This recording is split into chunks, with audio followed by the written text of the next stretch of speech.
Fil-katekezi tagħna llum eżistija xtaqt illi nifqu nirriflettu ftit fuq parti mill-missjoni illi Ġesu ta' lill-Knisja li anka għat-tiġdid sħiħ tal-Knisja hija missjoni li għandha ċerta importanza.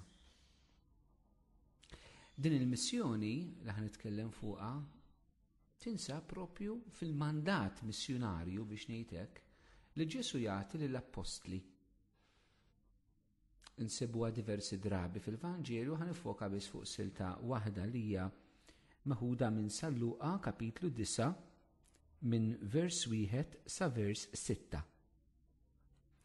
Sejjaħ li 12 madwaru u tom qawwa u seta fuq ix-xjaten kollha u li jfejqu l-mart. U bagħthom ixandru s-saltna talla u jfejqu l-morda. U qalilhom: tieħdu xejn magħkom għat-triq, la ħatar, la ħorġa, la ħobs u lanqas flus, u lanqas ma jkollkom żewġ ilbiesi. Jekk teħtlu f'xi dar, ibqgħu hemm sa ma tiġu biex titilqu. Jekk ma jilqawkomx, uħorġu minn dik il-belt u farfru sat-trab tagħha minn ma' riġlejkom bħala xhieda kontrihom. Ħarġu mela u bdew iduru l-irħula ixandru l-Evanġelju u jfejqu l-morda kullimkien.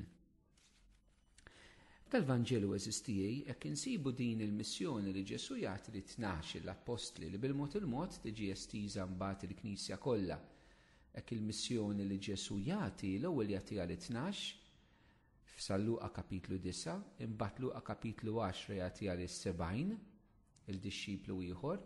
Jekk noqogħdu attenti m'għandniex il-ħin u naqraw il-Vanġelu b'attenzjoni, naraw li l-istess missjoni li Ġesu jagħti li 12 jagħtiha li 70 jew 72. U mbagħad din il-missjoni tiġi estiża qabel li Ġesu jitla s-sema, tiġi estiża għal kulħadd, għal kull min hu mammet, għal kull min jemmen f'Ġesu. Nsibuha ċara anke fil-Vanġelu ta' San Mattew u fil-Vanġelu ta' San Luqa. Meta Ġesu qed jibgħatna b'missjoni, illum ngħidula evanġelizzazzjoni, hija kelma li qed nisimgħuha diversi drabi. Knisja li tevanġelizza, l-evanġelizzazzjoni l-ġdida, laqgħat ta' evanġelizzazzjoni. Xi tfisser li inti tevanġelizza? Mbagħad naraw anke l-kuntest tal-kelma tal-lum. Tevanġelizza ġejja b'mod sempliċi kelma li inti twassal ix-xandar il-Vanġelu li huwa l-aħbar it-tajba ta' Ġesu Kristu. Li aħna nevanġelizzaw ifisser li aħna inxandru lil Ġesu, li aħna inwasslu lil Ġesu. Forsi l-Madonna hija ġbija ikona sabiħa u perfetta tal-evanġelizzazzjoni, għaliex l-evanġelizzazzjoni hija dik li għamlet Marija. Marija x'għamlet tatna lil Ġesu. U din hija importanti, l-evanġelizzazzjoni ddur madwar il-persuna ta' Kristu. Aħna maħniex imsejħin biex nipperpetwaw biss it-talim ta' Ġesu biex inwasslu t-talim, ma biex inwasslu l-persuntu lilu. Kull Madonna insibbuha propju f'dan il-kuntest li tatina dejjem il-persuna ta' Ġesu. Ovvjament biex imbagħad nagħmlu li jgħidilna Ġesu, imma il-Madonna l-ewwel tatna l-Kristu. Imbagħad qaltilna għamlu dak li jgħidilkom hu.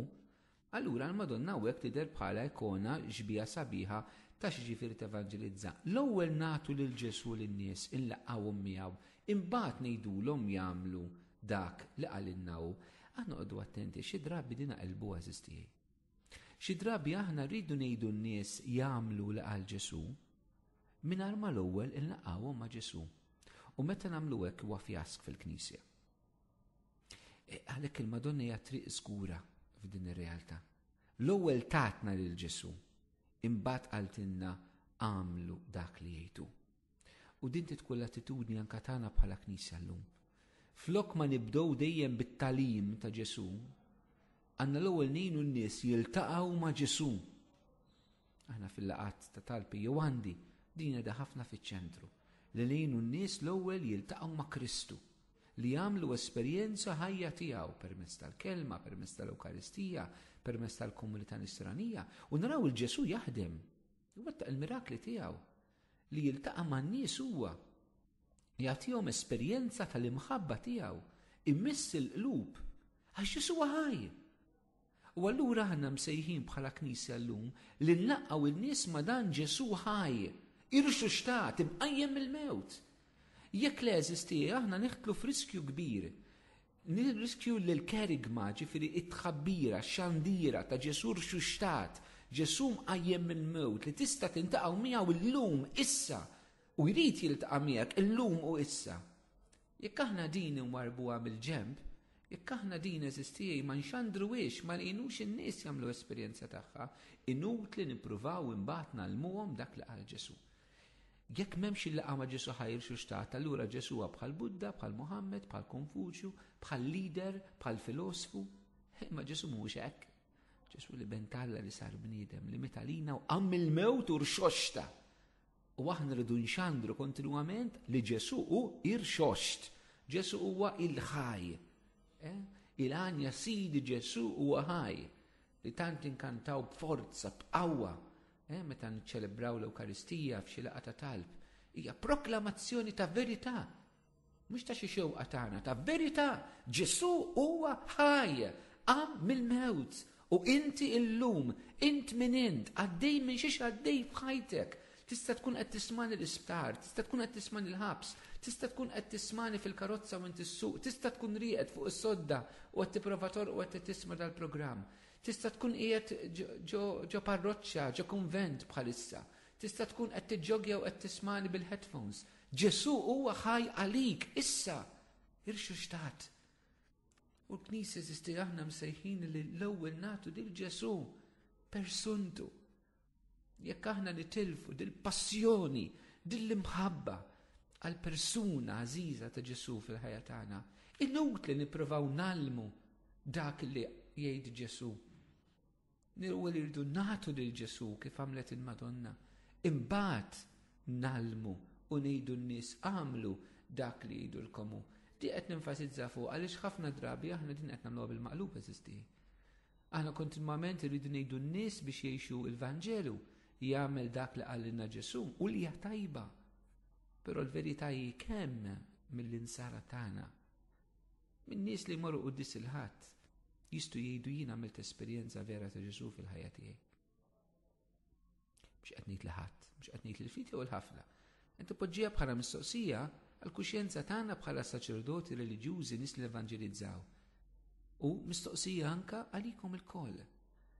Ma nikkuntentawx ruħna fi xaħna, hemm dejjem iktar fil-ħajja nisranija, hemm dejjem iktar fl-esperjenza tagħna ta' Alla, hemm dejjem iktar aħna x'nistgħu nduqu minn Ġesu. Eżistijaj. U dan ifisser meta Ġesu jibgħat il-Knisja kollha isejħilna biex inxandru l-ewwel is-saltna ta' Alla. Is-saltna ta' Alla hija fejn Alla jsaltan. U Alla jsaltan fil-persuna ta' Ġesu Kristu. Ġesu Kristu huwa bil-Grik ngħidulu l-auto-Basilea. Ġesu hu innifsu is-saltna ta' Alla. Is-saltna ta' Alla mhix xi ħaġa fl-ajru, is-saltna ta' Alla għandha isem, jisimha Ġesu. Mela meta Ġesu bat l-apostli jxandru s-saltna ta' Alla, bathom ixandru lilu, persuntu. Però Ġesu eżistijaj, ma bathomx biss ixandru is-saltna mela il-persuna tiegħu. Dan aħna nistgħu nagħmluh bi-tliet modi. L-ewwel mod kif aħna nxandru s-saltna ta' Ġesu huwa l-eżempju tagħna. Aħna illum fis-soċjetà tagħna llum eżistijaj, in-nies jagħtu iktar kif kien fehem il-Papa Pawlu 40 sena ilu kważi fl-Evanġeli Nunzjandi, illi n-nies illum iridu iktar ix-xhieda milli min joqgħod jgħallem u jipritkalhom. Iridu l-eżempju. U Ġesu anka għamil dan. Ġesu għalinna meta ħasel saqaj l-apostli ħamiltilkom dan biex ħallejtilkom dan l-eżempju, biex kif jien għamilt lilkom hekk tagħmlu intom il-xulxin. Ġesu hu eżempju, rrid anka jkun eżempju għalina. U aħna rridu nitalmu kif inxandru l-Ġesu bl-eżempju tal-ħajja tagħna. Min ma jridx jissimek ma jistax ma jarakx. Ma jistax ma jarakx. Huda fiż-żwieġ fil-familja jistgħu tfal jalqulek ħallek u toqgħodx teqret u toqgħodx tgħid fuq ir-reliġjon u fuq Ġesu fuq il-Knisja. Jistu ma jisimawkx u jalqulek ħalqek, pero ma jistawx ma jarawkx. Jridu jarawk. L-eżempju tagħna fis-sempliċità fis-skiet jista' jkun mezz qawwi. U għandna bżonn ħafna nies illi jagħtu eżempju. Ġesu għalilna kunu d-dawl tal-art, kunu l-meleħ tal-art u d-dawl tad-dinja. Ejjew nkunu aħna dawn il-kwiekeb jiddu kif jgħid Pawlu f'dan id-dlam li d-dinja qed tgħix fih. Ejjew nħallu d-dawl ta' Ġesu jiddi minn ġewwa fina fil-veru sens tal-kelma, bl-eżempju tagħna, l-eżempju tal-imħabba, l-eżempju tal-kliem, l-eżempju tal-karità, l-eżempju tal-paċi, l-eżempju tal-ġustizzja, l-eżempju tal-ferħ, l-eżempju tal-onestà fl-ilbies, l-eżempju tal-integrità tagħna, l-eżempju tas-sinċerità fi kliemna. L-eżempju. It-tieni mod huwa billi nagħlmu kif aħna waslu anke lil Ġesu. Nkunu xhieda tiegħu. Billi nitkellmu dwar Ġesu, nagħlmu dak li Ġesu għalinna iva wkoll. Anke Ġesu dan kien jagħmlu. Ġesu ġie jgħallimna dak li għallmu l-missier. U stess jgħidilna li ġie jgħid dak li sema mingħand il-missier, mela aħna rridu wkoll dak li smajna mingħand Ġesu fil-Vanġelu, aħna rridu morru nagħlmuh, rridu morru wasluh. Imbagħad daw iż-żewġ modi jeżisti l-Knisja tagħhom ħafna importanza matul iż-żmien. Daqqa nfasizzajna aktar l-eżempju, daqqa aktar it-talim, u daqqa tnej li huma. U dawn huma doni differenti minn imsejjaħ biex jallem, minn imsejjaħ biex iktar ikun eżempju. Charles de Foucault per eżempju kellu sejħa li jkun verament bniedem ta' eżempju. San Franġis kien jagħmlu mit-tnejn, kien jgħidilna l-ewwel pritkaw bl-eżempju u jekk hemm bżonn użaw il-kliem. L-ewwel mod u t-tieni mod. Imbagħad hemm it-tielet mod kif nevanġelizzaw. Li dan sfortunatament isisti ma tantx dejjem tajnih l-importanza li jistħoqlu. Li nevanġelizzaw bil-qawwa tal-fejqan, bil-qawwa tat-tkeċċija tax-xjaten. Dan huwa t-tielet mod li anke Ġesu uża. Aħna ħafna drabi dir-realtà li hekk fil-kultura tagħna anke f'Malta, isna irridiċinija biex naqilgħu xi grazzja, xi ħaġa għalija personali. Imma għadna ma fimniex esisti li l-fejqan huwa wieħed mis-sinjali kif aħna nwaslu lil Ġesu, kif aħna nevanġelizzaw. U għandna bżonn nibdlu l-mentalità tagħna biex nagħmluha tixbaħ il-mentalità tal-Vanġelu. U ma ngħidux dak li l-Vanġelu ma qalx, imma nagħmlu dak li l-Vanġelu jgħidilna. Ma ngħidux dak li Ġesu ma qalx, imma nagħmlu dak Ġesu li qalilna biex nagħmlu. U Ġesu ma ġiex jgħidilna pereżempju li l-fejqan tkun xi ħaġa rari, li Ġesu jfejjaq bil-mod tiegħu, dak li għalina u soprannaturali għal Alla huwa naturali għalih. Aħna rridu nibdlu l-mentalità ta' moħħna u ma nirraġunawx aktar bil-loġika tad-dinja anke quddiem Kristu li jfejjaq illum u neħtlu fil-loġika tas-saltna ta' Alla. Aħna l-fidi tagħna ma rridux nirduċu għall-esperjenzi li nagħmlu jekk infuqux jew le pereżempju. Imma rridu nolluha għall-kelma ta' Alla. Hemmhekk iridu nikbru. Venerabbli saċerdot Kapuċċin, Father Solanus Casey, Amerikan, tamaw li m'għandumux ma narawh bejatu, li kellu don partikolari ħafna ta' fejqan, tant nisfiqu permezz tat-talb tiegħu ġewwa l-Amerika, meta kienu daħajmet fi-1957, Father Solanus Casey. Kien konvintissimu minn din ir-realtà. Nieħdu l-kelma tal-Alla kif inhi anke fuq il-grazzi tal-fejqan, għax hija mod kif aħna waslu l-Ġesu. U għalhekk fil-Vanġelu għadni kif qrajt, illum Ġesu jitkellem minn dan it-tielet mod kif inti tevanġelizza. X'jagħmel il-mulej l-ewwel? Sejjaħ 12 madwaru tom qawwa u seta' fuq ix-xjaten kollha u jfejqu l-mart. L-ewwel ħaġa li jagħmel Ġesu meta qed jibgħathom fil-din missjoni biex jevanġelizzaw li jagħtihom il-qawwa u s-seta, l-awtorità. Tom qawwa u s-seta fuq ix-xjaten kollha u li jfejqu l-mart. Din mhijiex ċajta. Ħafna drabi di ma nemnuwiex, nemnu li aħna bħala nsara il-mulej tagħna s-seta fuq ix-xjaten, mhux l-eżorċisti biss. L-insara kollha, li mamdin kollha għandhom l-awtorità u s-seta fuq ix-xitan li jkeċċuh. Il-Knisja fl-aqal u l-erf kbir tagħha tirristrinġi ċertu talb formali li hu l-eżorċiżmu għal saċerdoti li tażelija propju minħabba il-prudenza li hemm bżonn. Però din hija missjoni li Kristu ta' lil kull min hu mammet u ħadd ma jista' jċaħdek milli tgħix din il-missjoni inti. Ħadd. Din hija missjoni li l-mulej lilek tak bil-grazzja tal-mamudija. Danu parti mill-Vanġelu li xi drabi naqtaw il-barra. Huwa żball min jaqta' parti mill-Vanġelu l-barra. Aħna ma nistgħux nipritkaw il-Vanġelu mqasqas, imma l-Vanġelu kif inhu fit-totalità kollha tiegħu irridu nxandru. Ċertament il-mulej jużana b'modi differenti. Għax ħadd minna mandu l-milja ta' Ġesu, il-milja tal-Vanġelu, dik fil-Knisja b'mod sieħ. Daqskemm aħna parti mill-Knisja, aħna nistgħu jkollna sem minn din il-missjoni li Ġesu jagħti l-Knisja. Ġesu hawnhekk qed naraw jagħti l-awtorità u s-seta fuq il-mart u fuq ix-xatem. U bagħthom ixandru s-saltna talla u jfejqu l-morda. L-ewwel tom l-awtorità tom il-qawwa, imbagħad jibgħathom biex ixandru is-saltna mela jxandru lilu u jfejqu l-morda. Ma bagħthomx biss biex jipritkaw, bagħthom ukoll biex ifejqu.